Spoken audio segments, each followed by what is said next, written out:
You think Special Forces soldiers are living some action movie life, kicking down doors, shooting bad guys, collecting medals. The reality is so different it would break most people who try it. And the parts that actually break people aren't what you think. Green Berets spend 18 months in training before they're considered operational. Navy SEALs spend 2.5 years. Delta Force operators train for another year after already being Special Forces qualified. That's 3 - 4 years of your life just learning how to do the job. And 80 to 90% of people who start that training never finish it. But here's what nobody tells you. The training isn't the hard part. The job after training is harder. Living the life is harder. And the reasons people quit have nothing to do with physical toughness. Every Special Forces unit has a selection course designed to break you. Not test you, break you. The goal is to find people who don't quit when quitting is the logical choice. Army Special Forces selection is 24 days. You carry a 45-pound rucksack through the mountains of North Carolina. You navigate at night with a map and compass. You're given impossible tasks with impossible timelines. Sleep deprivation starts immediately. You might get 2 or 3 hours per night. You don't know anything except that everything hurts. And it's not stopping. Navy SEAL training is worse. The Dust Hours lasts 24 weeks. Hell Week is 5.5 days of continuous training with maybe 4 hours of sleep total.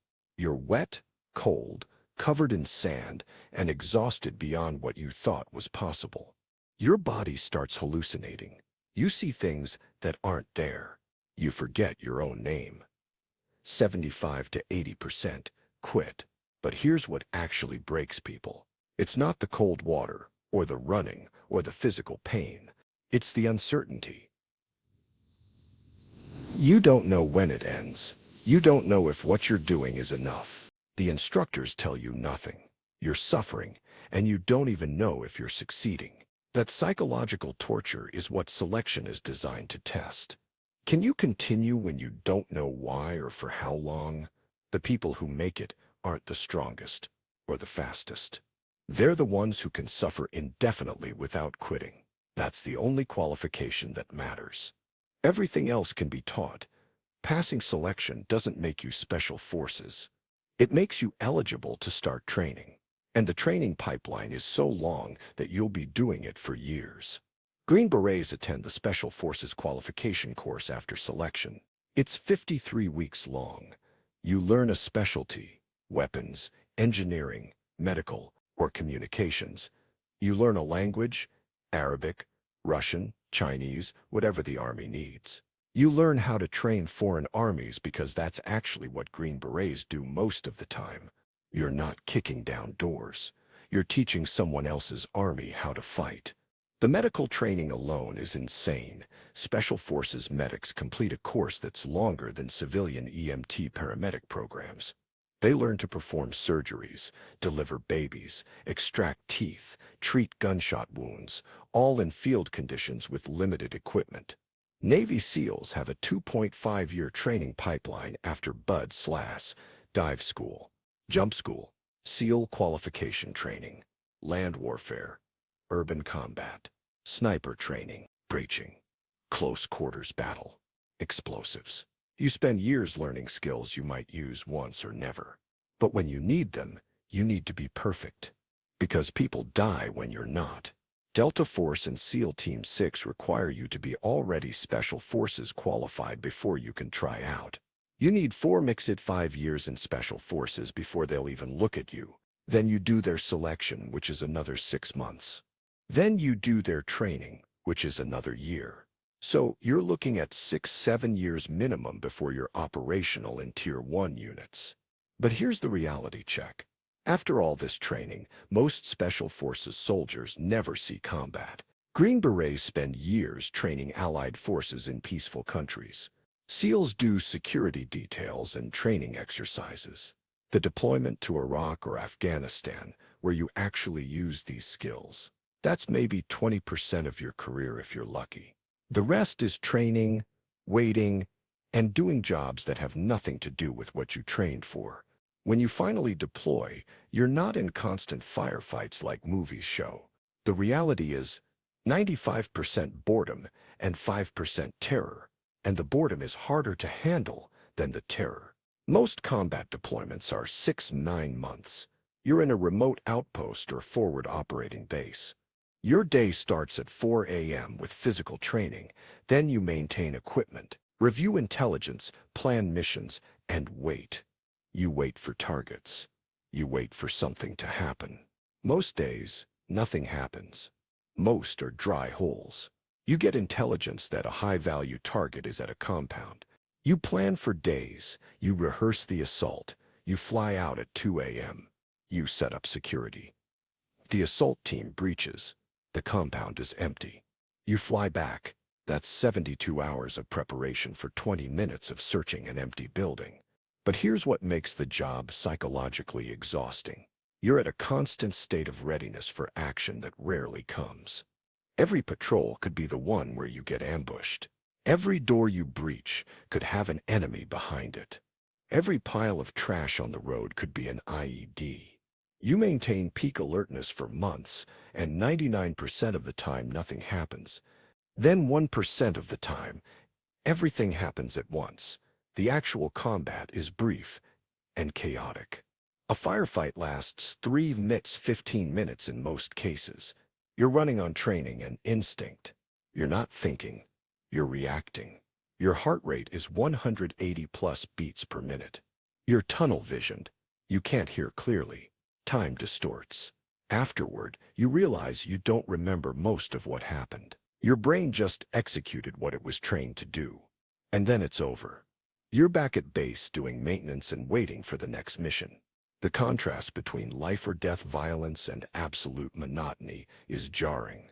You can't stay ramped up for months, but you can't fully relax either, because you might need to be operational in 30 minutes. Special Forces operators have a shelf life. The job destroys your body systematically, and by your mid-30s, you're feeling it every day. Jumping out of airplanes ruins your back and knees. A static line parachute jump creates an impact equivalent to jumping off a 10-foot platform. Now do that 200 times, with 100 pounds of gear. Special Forces soldiers have chronic back problems by age 30, knee replacements by 40. The VA is full of former operators with permanent disabilities from airborne operations alone.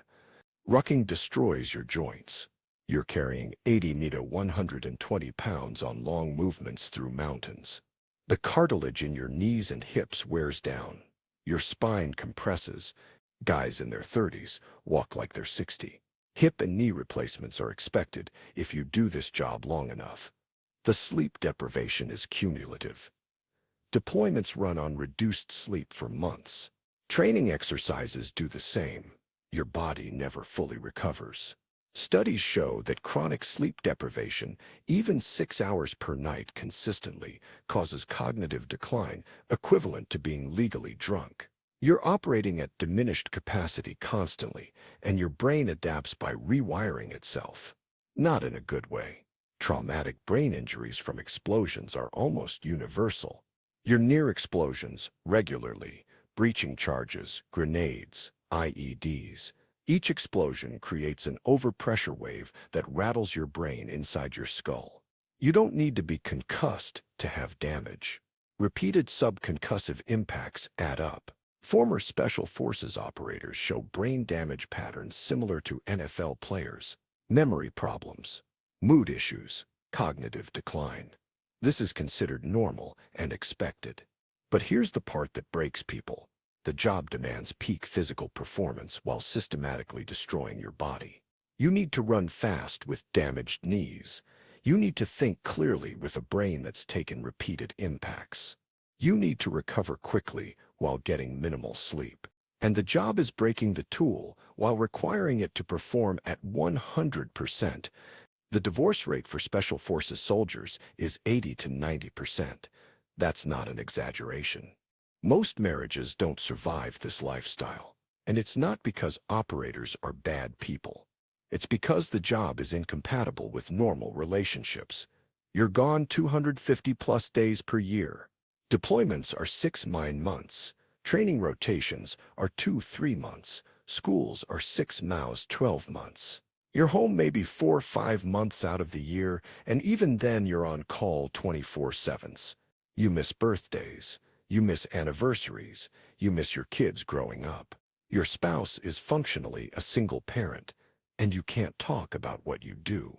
Your missions are classified. Your deployments are classified.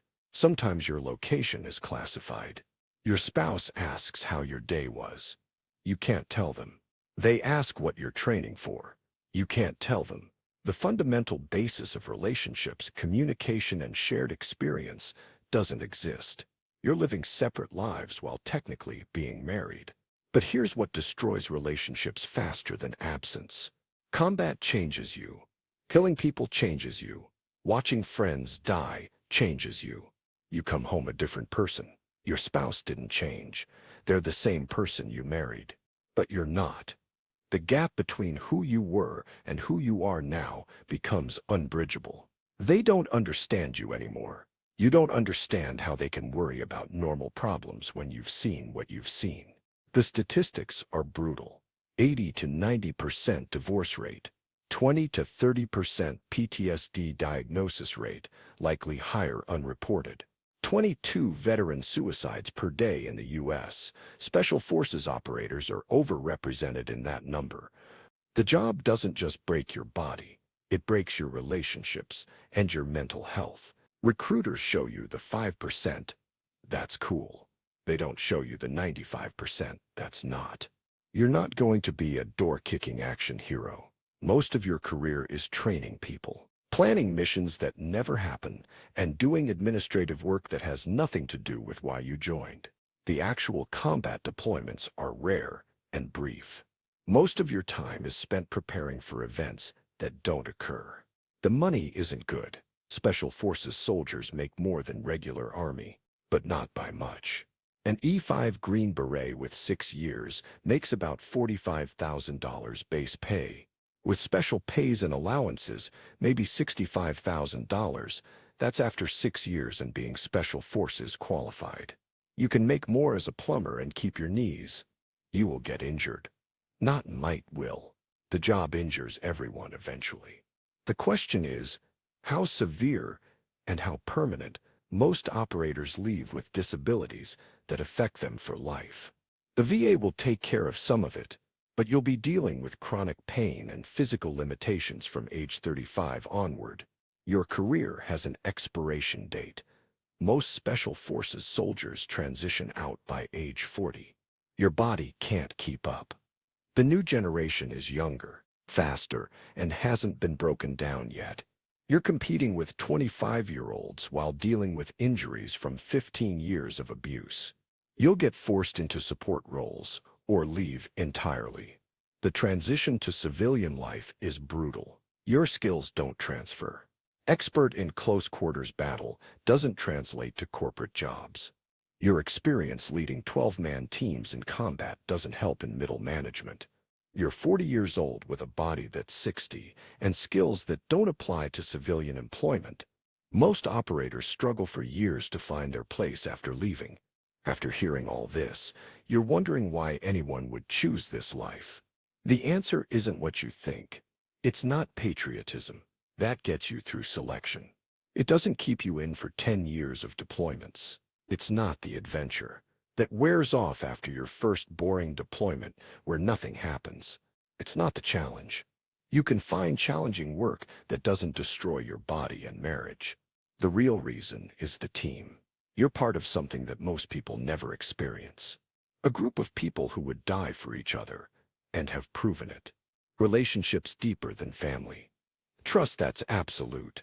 When you leave, you lose that. Nothing in civilian life replaces it. That's why the divorce rate is 90%, and guys still stay in. They'd rather sacrifice their marriage than leave their team. That bond is the only thing that makes the suffering worth it.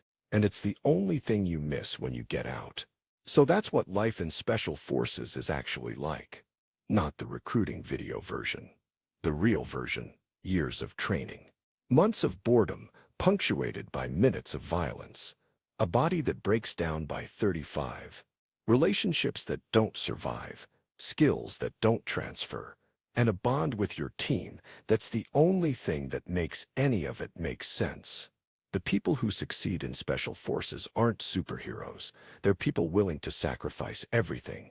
Relationships, future career prospects, for the chance to be part of something most people never experience. Whether that's worth it depends on what you value, but at least now you know what you're actually signing up for.